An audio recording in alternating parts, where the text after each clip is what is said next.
เวลาแล้วญาติโยมท่านทั้งหลาย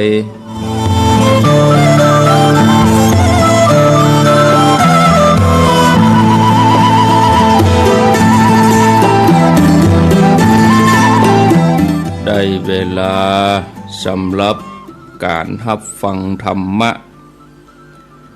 อันเป็นสาระประโยชน์ทางด้านพระพุทธศาสนาน้ำธรรมคำสอนขององค์สมเด็จพระชินวรสัมมาสัมพุทธเจ้าได้มาปะมาพบมามาเล่าสู่บรรดาพ่อแม่พี่น้องพ่อออกแม่ออกศรัทธาญาติโยมท่านสาธุชนคนดีทั้งหลายแล้วใครที่ยังบ่ลุกก็ลุกมาเหียนนื้อตื่นมาเหียนนื้อตื่นมาได้แล้วลุกมาได้แล้วญาติโยมท่านทั้งหลายหลับลุกเจ้ากินผักดังป่ายหลับลุกขวายกินผักดังเก่าลุกเจ้าได้หลายลุกขวายได้น้อย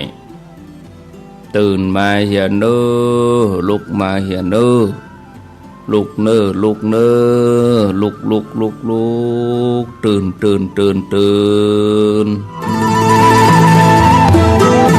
่นได้แล้วลุกได้แล้วญาติโยมท่านทั้งหลายอรุณสวัสดิ์ธรรมะสวัสดีสวัสดียามเจ้าญาติโยมทุกท่านหลับลุกเจ้ากินผักดังป่ายหลับลุกขวายกินผักดังเก่าลุกเจ้าได้หลายลุกขวายได้น้อยตื่นมาเหียนเน้อลุกมาเหียนเน้อลุกเน้อลุกเน้อลุกตื่นตื่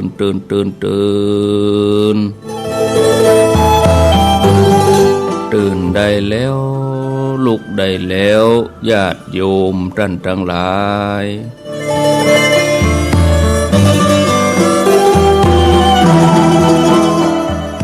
อรุณสวัสดิ์ธรรมะสวัสดีสวัสดียามเจ้าศรัทธาญาติโยมท่านผู้ฟังยินดีต้อนรับทุกท่านเข้าสู่รุ่งอรุณวันใหม่ปะกันเจ้านี้เป็นเจ้าวันพัดวันพฤหัสบดีที่3เดือนมกราคมพุทธศักราช2562วันนี้เป็นวันเดือน3แรม12ค่ำพร่ำว่าเป็นวันพัดวันพฤหัสบดีมาปะมาพบรายการเสียงธรรมแสงอรุณประจำวันนี้แถมวันหนึ่งโชคดีที่เราได้ตื่นขึ้นมาหูสึกตัวได้มีลมหายใจได้ยินได้ฟังได้ได้จ่าได้เผยแผ่ธรรมะยังมีสติยังมีกำลังที่จะได้ปฏิบัติงานต่อไปแถมวันหนึ่งซึ่งวันนี้ก็เหมือนเดิมมาปะมาพบกับญาติโยมท่านทั้งหลายถ้าบ่มีการเปลี่ยนแปลงอย่างใดไฟบ่ดับอินเทอร์เน็ตบ่มีปัญหาผู้ดำเนินรายการอยู่สบายดีอันนี้ก็มาปะกันแต่ถ้าไฟดับถ้าอินเทอร์เน็ตมีปัญหาผู้ดำเนินรายการติดงานหรือว่าบ่สบายอันใดอันหนึ่งเฮาก็บ่ได้ยินได้ฟังกัน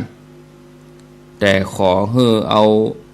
ตัวเลือกอันสุดท้ายก็คือบ่สบายกับติดงานนี่ขอให้จะไปมี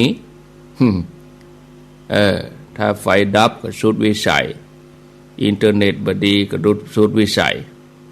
อันสุดท้ายนี่คงจะบ่มีถ้าจะมีก็จะแจ้งล่วงหน้า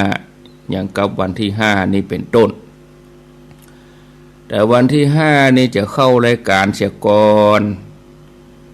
ที่จะบ่ได้เข้ารายการก็คือวันที่ 6กับวันที่7เนี่ยอันนี้บ่ได้เข้าแน่นอนเด้อ2วันเด้อวันติดกับวันจันทร์6กับ7พอวันที่5นี่จะออกเดินทาง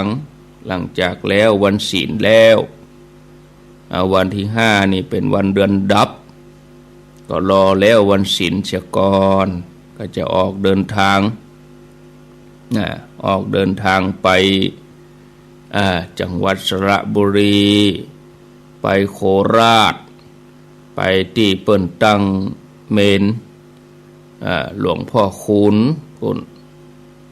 วัดปุ่นเปิ้นเอาตั้งที่ไหนก็ยังไม่ได้พอแต่ว่าฮู้กะวันฮู้กะวันที่ว่าเปิ้นจะเปิดโอกาสให้วางดอกไม้จันทร์หลวงพ่อคูณปริสุทธโธ21ถึง29เปิ้นจะพระราชทานเพลิงศพ29มกราแต่คณะเฮาจะไป27วันติด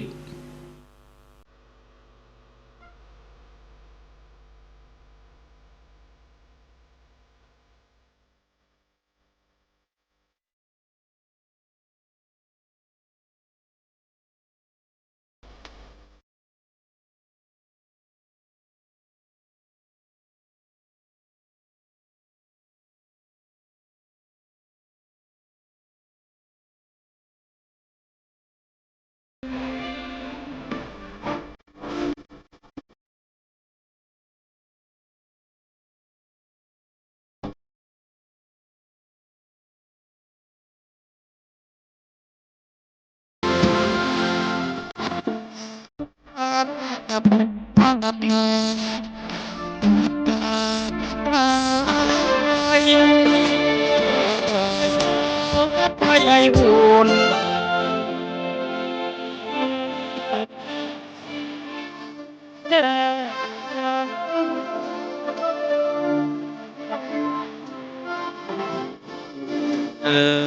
หุ่นวันพา